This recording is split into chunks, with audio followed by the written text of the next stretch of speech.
जय शिव शंकर। नमस्कार।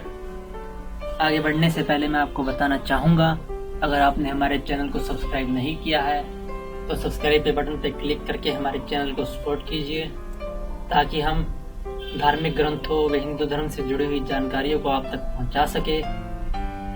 आज हम बात करेंगे चाणक्य की।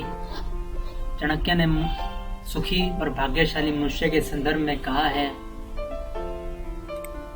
कि संसार में वे ही लोग सुखी और सम्मान का जीवन व्यतीत करते हैं जो संबंधियों के प्रति उदारता, सेवकों के प्रति दया, दुर्जनों के प्रति कठोरता बरतते हैं, जो सज्जन पुरुषों में अनुराग यानी कि विनम्रता दिखाते हैं और नीच पुरुषों के प्रति अपनी श्रेष्ठता का प्रदर्शन करते हैं, और विद्वानों में के प्रति विनयशीलता बरतते हैं, शत्रुओं को अपनी शूरता का परिचय, अपनी बहादुरी का परिचय देते हैं, उनके आगे झुकते नहीं हैं, और गुरुओं के प्रति सहनशीलता और आदर भाव दिखाते हैं, तो स्त्रियों पर अधिक विश्वास न करके अपनी सूझबूझ से और चातुर्य से व्यवहार करते हैं, वही मनुष्य सुखी है, वही मनुष्य भाग्यशाली है।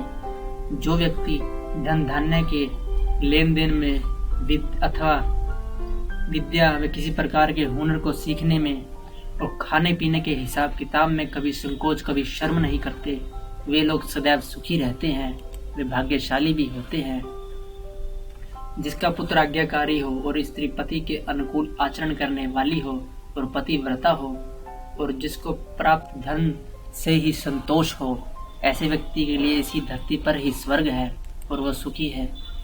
यदि किसी कार्य के संबंध में कोई योजना बनाई हो तो उसे वाणी से कभी भी प्रकट नहीं करना चाहिए, अर्थात उसे कार्य रूप में परिणत करने से तक गुप्त ही रखना चाहिए और सुरक्षित रखना चाहिए, अन्यथा उस कार्य के असफल होने का भय रहता है और आपको कष्ट भी हो सकता है। बुरे व्यक्ति और सांप का मुकाबला किया जाए या दोनों में से किसी एक को चुनना पड़े तो सांप को चुनना चाहिए,